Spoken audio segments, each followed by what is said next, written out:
RJD നേതാവ് Shri Saleem Madavoor RJD എന്ന രാഷ്ട്രീയ പാർട്ടിയുടെ പ്രസക്തിയെ തന്നെ ചോദ്യം ചെയ്യുന്ന ഒന്നായി പോയല്ലോ ബീഹാറിലെ ഈ തെരഞ്ഞെടുപ്പ് ഫലം. ഇത്രയും തകർന്നടിയുക എന്ന് പറയുമ്പോൾ കഴിഞ്ഞ തവണ 75 സീറ്റുകളോടെ ഭരണത്തിൽ വന്നില്ലെങ്കിലും ഏറ്റവും വലിയ ഒറ്റ പാർട്ടിയാകാനെങ്കിലും RJDക്ക് കഴിഞ്ഞിരുന്നു. ഇത്തവണ ഭരണത്തിലേക്ക് എത്തും എന്ന് പ്രതീക്ഷിച്ച സ്ഥാനത്ത് നിന്നാണ് 24 സീറ്റ് എന്ന കേവലം ഇത്രയും നിസ്സാരമായ ഒരു സംഖ്യയിലേക്ക് RJD വന്നിരിക്കുന്നത്. ഇതിനേക്കാൾ വലിയ തോൽവി ഇനി ഏറ്റുവാങ്ങാനില്ലല്ലോ ശ്രീ സലീം മടവൂർ. അല്ല, അങ്ങനെ പറയാത്ത കാരണം 2005 നിതീഷ് കുമാറിന്റെ നേതൃത്വത്തിൽ ഗവൺമെന്റ് വന്ന് 2010 തെരഞ്ഞെടുപ്പിൽ എനിക്ക് തോന്നുന്നു RJDക്ക് എനിക്ക് കൃത്യമായി കണക്ക് നോക്കാൻ സമയം കിട്ടിയില്ല. 2010 10-40 സീറ്റുകളിൽ മാത്രമാണ് ജയിച്ചത്. അതിൽ തന്നെ 18ഓളം MLA കൂറുമാറി JDUവിലേക്ക് മാറി. അങ്ങനെ വളരെ ദുർബലമായ ഒരു അവസ്ഥയിലെത്തി RJD. പക്ഷെ പിന്നീടുള്ള തെരഞ്ഞെടുപ്പിൽ അടുത്ത 2016 തെരഞ്ഞെടുപ്പിൽ RJD കുറെ ശക്തമായിട്ട് നിതീഷ് കുമാറുമായിട്ട് സഖ്യമായിട്ട് തിരിച്ചു വന്നു. കഴിഞ്ഞ തെരഞ്ഞെടുപ്പിൽ ഏറ്റവും വലിയ ഒറ്റ കക്ഷിയായിട്ട് മാറിയിട്ടുണ്ട്. ഇത്തവണ നേരത്തെ പറഞ്ഞ SIRന്റെ നമ്മള് ഡൽഹിയിലൊക്കെ ദേശീയ മാധ്യമങ്ങളിൽ പല റിപ്പോർട്ടും ഞാൻ വായിച്ചു.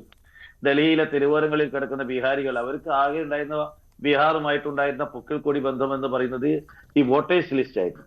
കാരണം അവർക്ക് വീടില്ല, അവർക്ക് മറ്റൊന്നും ഈ ഭൂമിയിലില്ല. ആകെ ഒരു വോട്ടേഴ്സ് ലിസ്റ്റിലെ പേര് മാത്രം ഉണ്ടായിരുന്ന കുറെ ആളുകൾ ഉണ്ടായിരുന്നു. അപ്പൊ അവരെയൊക്കെ വെട്ടിമാറ്റി അവരൊന്നും ഇന്ത്യയിലെ ഒരു പൗരനാണെന്നുള്ളതിന് ഒരു തെളിവില്ലാത്തൊരവസ്ഥയാണ് കുറെ ആളുകൾ ഡൽഹിയിലെ തെരുവോരങ്ങളിലും പാതയോരങ്ങളിലും ഒക്കെ രാത്രി കിടന്നുറങ്ങുന്നുണ്ട്. അങ്ങനെയുള്ള ഏകദേശം 70 ലക്ഷത്തോളം ആളുകളെ ബീഹാറിലെ വോട്ടേഴ്സ് ലിസ്റ്റിൽ നിന്ന് വെട്ടിമാറ്റിയിരിക്കുന്നു.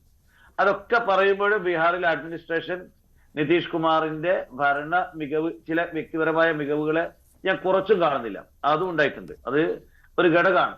ഇതിനൊക്കെ അപ്പുറം അദ്ദേഹത്തിന്റെ ഭരണത്തിൽ നിതീഷ് കുമാറിന്റെ കാരണം ഒന്ന് മദ്യ നിരോധനം, അതേപോലെ തന്നെ സ്ത്രീ ശാക്തീകരണം, ഇതിലൊക്കെ കുറെ വോട്ട് അദ്ദേഹത്തിന് കിട്ടാതിരിക്കില്ല. കാരണം അദ്ദേഹം ഇതിലൊക്കെ കുറച്ചുകൂടി ശ്രദ്ധിക്കുന്ന ആളും, ഒരു കാര്യം പറഞ്ഞാൽ അതിലൊക്കെ തന്നെ എല്ലാം വളരെ മൈന്യൂട്ടായിട്ടുള്ള കാര്യങ്ങൾ. എനിക്ക് തന്നെ എത്രയോ അനുഭവങ്ങളുണ്ട് അദ്ദേഹത്തുമായിട്ടുള്ള വ്യക്തിപരമായിട്ട് അദ്ദേഹത്തിന് അറിയാവുന്നത് കൊണ്ട് പലപ്പോഴും ചെറിയ കാര്യങ്ങൾ പോലും നമ്മുടെ ഒരു വെബ്സൈറ്റ് പോലും അദ്ദേഹം ശ്രദ്ധിക്കും.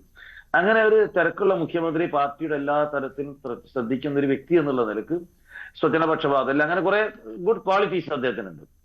അതൊക്കെ ആണെങ്കിൽ RJD ഇത്രയും സീറ്റ് കുറഞ്ഞ് മഹാഗാഠബന്ധൻ പുറകോട്ട് വന്നത് ഈ SIRന്റെ ഈ തിരുത്തലുമായിട്ട് ബന്ധപ്പെട്ടുകൊണ്ടാണെന്നാണ് ഞാൻ വിശ്വസിക്കുന്നത്. അല്ലാതെ ഇങ്ങനെ വരേണ്ടതില്ല. അതോടൊപ്പം തന്നെ ഈ പുതിയ ധ്രുവീകരണങ്ങളൊക്കെ തന്നെ അതിന് കാരണമായിട്ടുണ്ട്. അപ്പൊ അത് കൂടുതൽ പഠിക്കണം. എങ്ങനെയാണ് ഇത്രയും പരാജയം വന്നത്? ജനങ്ങൾക്ക് ഇപ്പോഴും പാർട്ടിയിലെ ഒരു വിശ്വാസം ബീഹാറിലെ ജനങ്ങൾക്ക് എന്തുകൊണ്ട് ഇല്ലാതായിപ്പോയി? കാരണം ഇന്ത്യയുടെ പ്രധാനമന്ത്രി തന്നെ ജംഗിൾ രാജ് വരും എന്ന് പറയുമ്പോൾ ഒരു പക്ഷേ ജനങ്ങൾ അതൊരു തെറ്റിദ്ധാരണയിൽ എടുത്തോ? അല്ല, അത് ശരിയായ ധാരണയിലും എടുക്കാമല്ലോ. മുൻപ് ആ ഒരു പ്രതീതി ഉണ്ടായിരുന്നു ബീഹാറിൽ. അതുകൊണ്ടാണ് ഇന്നും പ്രധാനമന്ത്രി ആവർത്തിച്ച് പറയുന്നത് ഇനി ജംഗിൾ രാജിന് ഇടമില്ല എന്ന്. അപ്പോൾ പ്രധാനമന്ത്രി വിശ്വസിച്ചു എന്ന് തന്നെ പറയേണ്ടി വരും. ആ പ്രചരണം ജനങ്ങൾ വിശ്വസിക്കാൻ കാരണമായ ചില സ്ഥാനാർത്ഥിത്വങ്ങൾ, പഴയ ആളുകൾ, അത്തരം നേരത്തെ ജനങ്ങൾക്ക് ഇതിലൊക്കെ ഭീതി ഉണ്ടാക്കിയിരുന്ന ആളുകളുടെ ഭാര്യമാര്, ഷഹാബുദ്ദീന്റെ ഭാര്യ, അങ്ങനെ ചിലരൊക്കെ തന്നെ അവരെ ബന്ധുക്കളൊക്കെ തന്നെ സ്ഥാനാർത്ഥി പട്ടികയിൽ വന്നത്, തസ്ലീമുദ്ദീന്റെ ബന്ധു, ഇവരൊക്കെ സ്ഥാനാർത്ഥി പട്ടികയിൽ വന്നത് ഈ പ്രചരണത്തിന് ആക്കം കൂട്ടിയുണ്ട്.